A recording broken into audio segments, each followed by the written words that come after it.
आजकल बहुत सारी घटनाएं सेक्स स्कैंडल, लव ट्रायंगल, अवैध अनैतिक संबंध में होते आ रहे हैं।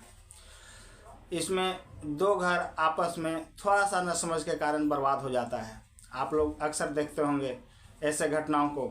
एक घृणित और अकल्पनीय घटनाएं हमारे समाज को एक डरावना मोड़ पर लेकर जा रहा है।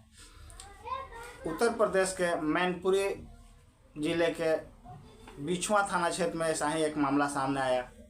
एक आदमी का खेत में अधजला शव बरामद हुआ। जैसे ही सुबह हुआ, राहगीर लोग जाने लगे, देखते हैं कि एक आदमी का अधजला शव है। पुलिस को सूचना देते हैं, पुलिस आती है, तहकीकात करती है तो पता चलता है वहीं के गांव के एक युवक का शव है। लोग उसके मम्मी पापा सब आ जाते हैं, रोते बिलखते देखते आ जाते हैं। देखते हैं तो कहते हैं ये मेरा बेटा साजिद का लाश है। और उसका पूर्व प्रधान, बगल के गांव के पूर्व प्रधान से रंजिश था, तो उस पर केस दर्ज किया जाता है। लेकिन पुलिस जब गहनता से जांच करती है तो हत्यारा उसके घर का निकलता है। चलिए आज इसी बिंदु पर विस्तृत चर्चा करेंगे, हर उन पहलुओं पर चर्चा करेंगे।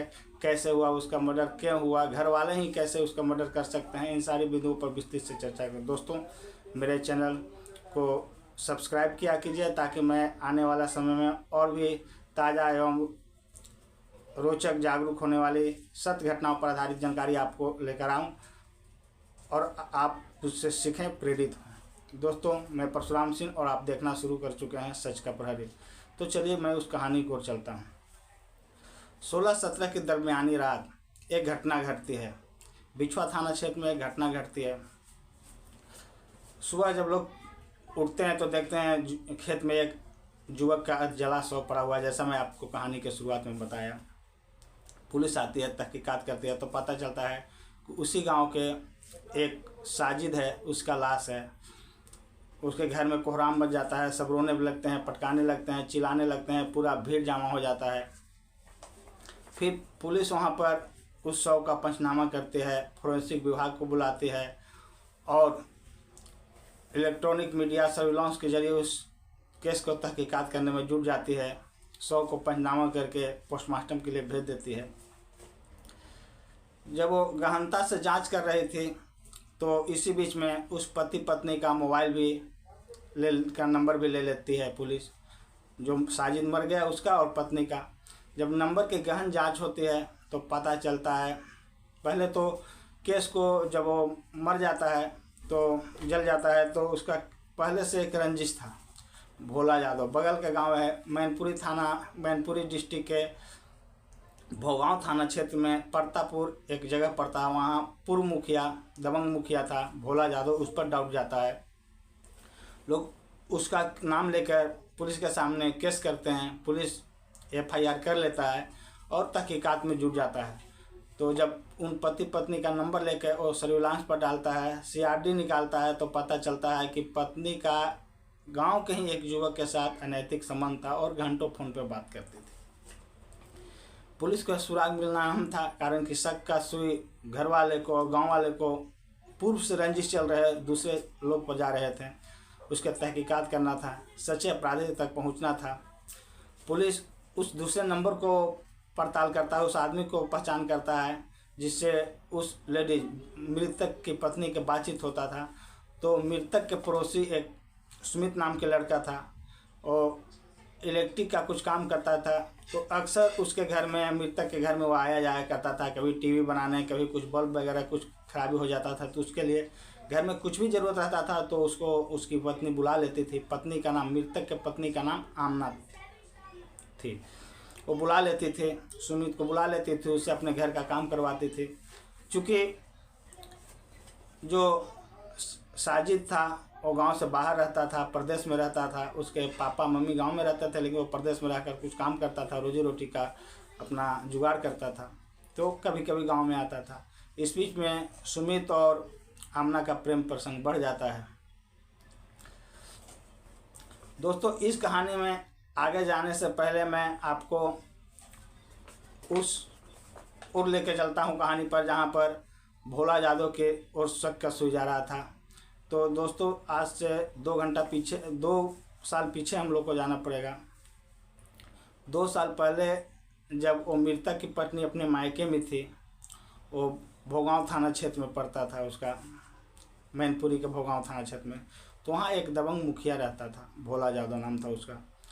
तो उन लोग के साथ, उन लोग के घर में ससुराल वाले के साथ भोला यादव का उठना बैठना था। लोग आते जाते थे उनके घर पर, उन लोग भी जाते आते थे।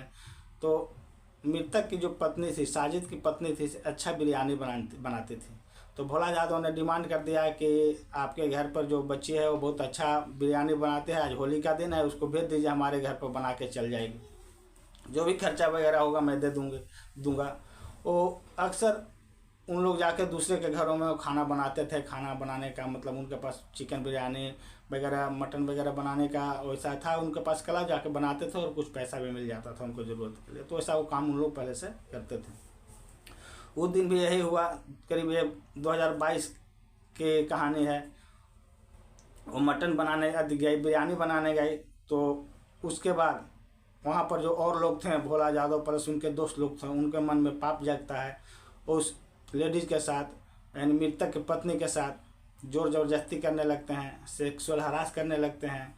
और दोस्तों लोग को भी मन में पाप हो जाता है, सब मिलकर उसके साथ बलात्कार करते हैं और उसका अपहरण कर लेते हैं, उसको गायब कर देते हैं। सोचिए, बुलाते हैं उनको अपने घर में बिरयानी बनाने के लिए, लोग रिश्ते का भाव करके, सम्मान करके लोग उसके घर में जाते हैं, लड़की उसके घर में जाती है, लोग अपनी बच्ची को भेज दिए उसके घर में, और वहाँ पर उस शैतानों के मन में पाप जग जाता है और वो उसके साथ गलत कृत्य करने लगते हैं, परेशान करने लगते हैं, प्रताड़ित करने लगते हैं। और वो हर एक घटना को अंजाम देते हैं जो बस से दरिंदा करते हैं, बलात्कारी करते हैं। उसके बाद इतना से भी उन लोग को, हैवानों को मन नहीं भरता है, उस लड़की को 4 महीना तक गायब कर देते हैं, अपहरण कर लेते हैं। लोग ढूंढते हैं, परेशान होते हैं, पुलिस चौकी में जाते हैं, अपहरण लिखवाते हैं, पुलिस डांट कर भगा देते हैं। फिर दूसरे जगह जाते हैं, वहाँ से भी उनको नहीं मिलता है। फिर वो इधर उधर भटकते रहते हैं। इसी बीच 3-4 महीना बीत जाता है। वो लड़की एक दिन बदमाश भाग कर किसी तरह से आती है, अपने गांव में आती है, बगल का है, दोनों का पड़ोसी गांव था, भाग के आती है। फिर अपने घर वालों को सारा वृत्तांत बताकर फपक कर रोने लगती है। जब ये घटना की जानकारी उसके पति को होता है, तो पति ने उन सारे बलात्कारियों और वो जो दबंग भोला यादव था उसके ऊपर अपहरण और बलात्कार का केस दर्ज कर जाता है, जो अभी भी मैनपुरी सत्र न्यायालय में विचाराधीन है, चल रहा है। तो दोस्तों, 17 तारीख को ये घटना घटती है सुबह में, और 20 तारीख को उस केस का सुनवाई था। तो जो आरोपी लोग थे बहुत सोच समझ कर एक साजिश रचे और सोचे कि यदि मैं इसका मर्डर कर देता हूँ, जो उसकी पत्नी और प्रेमी था, और सोचा कि मर्डर कर भी देता हूँ साजिद का, तो शक जाएगा भोला यादव पर। कारण कि 20 तारीख को ही पेशी था, मुकदमे की सुनाई था। और इन लोग बहुत होशियारी से ऐसे मर्डर करते हैं कि यदि मर्डर मैं करूंगा और हम लोग के ऊपर कोई शक ही नहीं जाएगा और शक का सूझ जाएगा भोला यादव पर, तो उन्होंने मर्डर किया था। लेकिन जब पुलिस तहकीकात करती है, विस्तृत जानकारी लेती है, इलेक्ट्रिक मीडिया की जानकारी लेती है, सर्विलांस की जानकारी, CRD निकालती है, तो पता चलता है कि हत्यारा तो उनके घर का है और पत्नी इसमें सम्मिलित है। फिर दोनों को पकड़ लिया जाता है, पत्नी और पत्नी का प्रेमिका को पकड़ ली जाती है, मृतका की पत्नी अरेस्ट कर ली जाती है। और दोनों से जब सख्ती से बातचीत की जाती है, पुलिस जब सख्ती से पेश आता है, पुलिस के पास एक 3rd डिग्री होता है। यदि वो लोग, अपराधी लोग जो सही से इस्तेमाल उनके बात में नहीं आते हैं, उनको जानकारी नहीं देते हैं, तो उनको टार्चर करते हैं पुलिस लोग। तो सारी जानकारी जो थी सच इन लोग उगल दिया, बता दिया।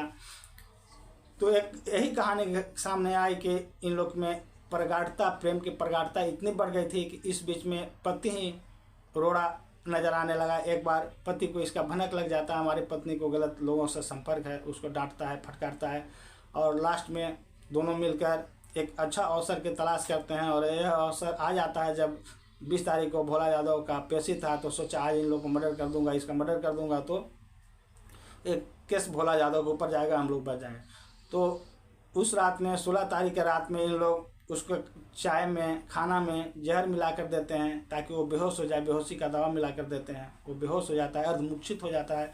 फिर उसको बहला फुसला कर किसी तरह से धर पकड़ कर खेत की ओर ले जाया जाता है। और चूँकि जो सुमित था वो इलेक्ट्रॉनिक मिस्त्री भी था, तो उसके पास उधर रेंज पिलास वगैरह सब रहते थे, तो उधर मोटर मशीन की तरफ ले जाता है, जो गाँव से थोड़ा दूर था, काफ़ी दूर था, थोड़ा दूर था।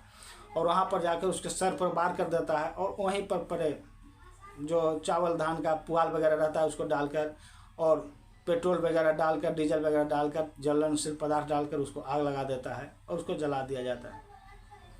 दोस्तों, क्षणिक आवेश में, काम भावना के आवेश में, अपने कुत्सित मानसिकता को पूरा करने के आवेश में कैसे कैसे घर उजड़ता है, इस कहानी से आप सीख सकते हैं, समझ सकते हैं।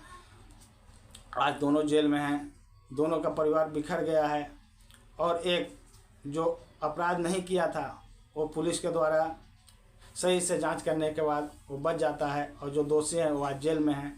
उनके ऊपर जो भी कड़ी से कड़ी धाराएं होंगी कानून के तहत उन पर लगाया जाएगा, उनको सजा दिलाई जाएगी। घर वाले का भी मन है, मांग है, जो उसके माँ बाप है वो चाहते हैं कि हमारा बहू है या कोई भी है, हमारे बेटा का हत्यारा है तो उसको फांसी का सज़ा हो, और जो हमारे पड़ोसी है उसको भी फांसी का सज़ा हो। तो दोस्तों यह कहानी हमें सिखलाती है कि हमें क्षणिक आवेश में उसका कोई भी गलत कदम नहीं उठाना चाहिए जो हमारा ही परिवार का, हमारा ही सर्वनाश कर जाए, हम सड़क पर आ जाएं, हम जेल में पहुंच जाएं, अपने आप को अपराधी बना बैठें। इस कहानी का सुनाने का उद्देश्य हमें किसी को परेशान करना नहीं है, किसी को प्रताड़ित करना नहीं है। बस मैं इस कहानी का उद्देश्य इसी उद्देश्य से करता हूं ताकि लोग जागरूक हों, सचेत हों। अपनों का ख्याल रखिएगा, जहां भी रहिएगा सचेत रहिएगा, और अपने आसपास अपने लोगों पर भी ख्याल रखिएगा, ध्यान रखिएगा, एक नज़र ज़रूर रखना चाहिए। और इसी के साथ दोस्तों मैं इस कहानी को समाप्त करता हूं। यदि मेरा कहानी अच्छा लगता है तो मेरे चैनल को सब्सक्राइब किया कीजिए और वीडियो को ढेर सारा प्यार दिया कीजिए, लाइक किया। जय हिंद, जय भारत दोस्तों।